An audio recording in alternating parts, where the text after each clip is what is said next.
Danışacağımız hekayə 2007-ci ildə Amerikada baş verib. Sadə bir alış-veriş, parkinqdəki bir an və bir insanın həyatını sonsuzluğa qədər dəyişən hadisə. Bu, Chelsea Smithin hekayəsidir.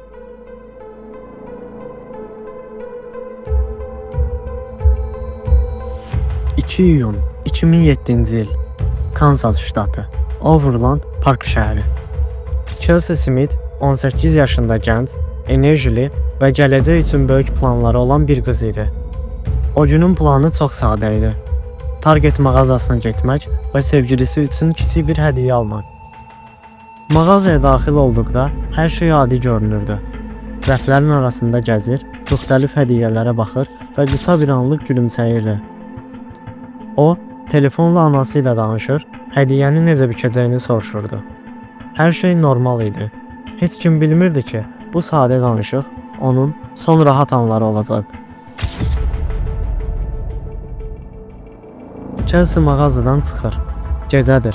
Parking demək olar ki, boşdur. Yalnız bir neçə avtomobil dayanıb.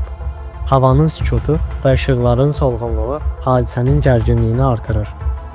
Müşahidə kameraları bir detala işıq tutur. Bir kişi uzaqdan onu izləyir. Chelsea maşınına yaxınlaşır, açarı çıxarır və qapını açır. Saatlar keçir. Chelsea evə qayıtmır. Ailəsi narahat olur və polisə xəbər verir. Polis onun maşınını tapır. Park edilmiş, qapıları bağlı, içində pulqabı, telefon, hədiyyə. Amma Chelsea yoxdur. Hadisə adam oğurluğu kimi qeydə alınır. Amma bu nöqtədə hələ çox önəmli bir detal var. Chelsea'nin telefonu söndürülmüş vəziyyətdədir. Amma texnologiya bir fürsət yaradır. Polis telefonun son siqnal verdiyi ərazini müəyyən edir. Axtarış başlayır. Polis patrolları, könüllü qruplar, ailə üzvləri. Hadisədən 4 gün sonra Chelsea Smithin cəsədi tapılır. O, öldürülmüşdü.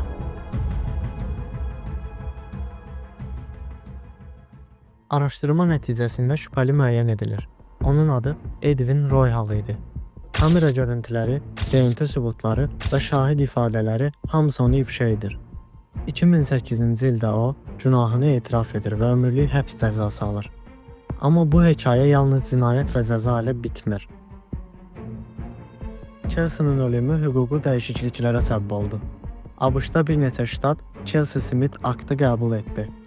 Bu qanun polisə təhlükə altında olan şəxsin telefon yerini daha tez müəyyən etmək imkanı verir. Yəni, Chelsea ölsə də onun hekayəsi başqalarının həyatını xilas etdi. Bu bir cinayət hekayəsi idi, amma eyni zamanda bir xəbərdarlıq. Sadə görünən anlar bəzən geri dönməz ola bilər. Siz bu hekayə haqqında nə düşünürsünüz?